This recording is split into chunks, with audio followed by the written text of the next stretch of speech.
Hai Sobat Muda, pernah nggak sih kamu lihat atau bahkan ngalamin sendiri perlakuan kasar dari teman sekolah?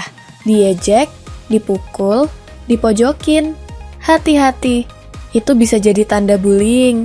Dan hari ini kita bakal bahas tuntas kenapa bullying harus dihentikan sekarang juga.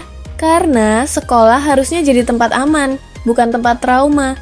Jadi gini teman-teman, bullying adalah perilaku menyakiti orang lain secara sengaja dan berulang. Bisa berupa bullying fisik, kayak mukul, mendorong, atau nyakar. Bullying verbal, kayak ngejek, menghina, atau mengolok. Bullying sosial, kayak mengucilkan teman, nyebarin gosip jahat. Cyberbullying, lewat media sosial, chat group, atau komentar jahat online. Dan kadang, yang nyakitin itu bukan cuma kata-kata, tapi sikap diam yang membiarkan itu terjadi.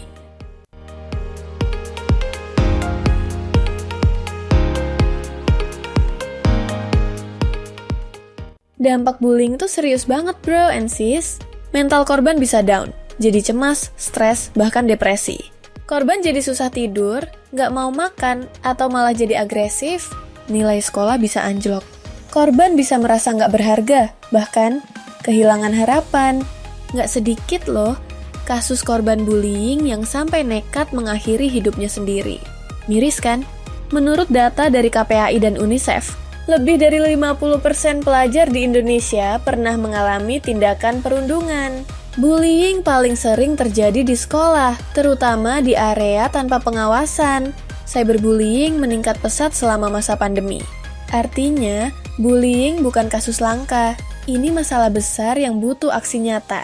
Nah, disinilah Sekolah Siaga Kependudukan alias SSK punya peran super penting. Sekolah ini bukan cuma ngajar soal angka populasi, tapi juga tentang nilai-nilai kehidupan yang bikin kita jadi manusia yang lebih baik. SSK ngajarin siswa pentingnya empati dan menghargai perbedaan. Ada pojok kependudukan sebagai tempat curhat dan diskusi sehat. Ada kegiatan kreatif, kampanye anti-bullying, pentas seni, podcast siswa, dan lain-lain. Guru dan orang tua dilibatkan supaya semua paham, bullying itu salah dan harus dihentikan.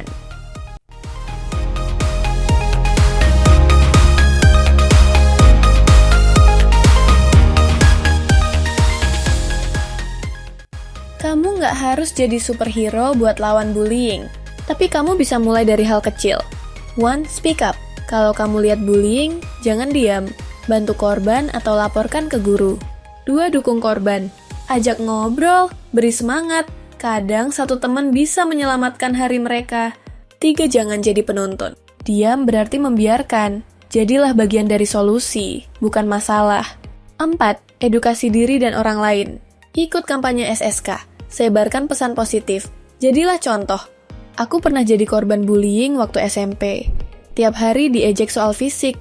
Sampai akhirnya aku nangis tiap malam. Untungnya, aku punya teman yang mau dengerin.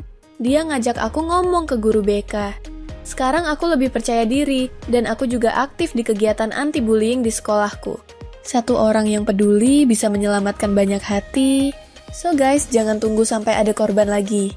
Yuk, kita lawan bullying bareng-bareng. Mulai dari sekolah kita, dari kelas kita, dari diri kita sendiri.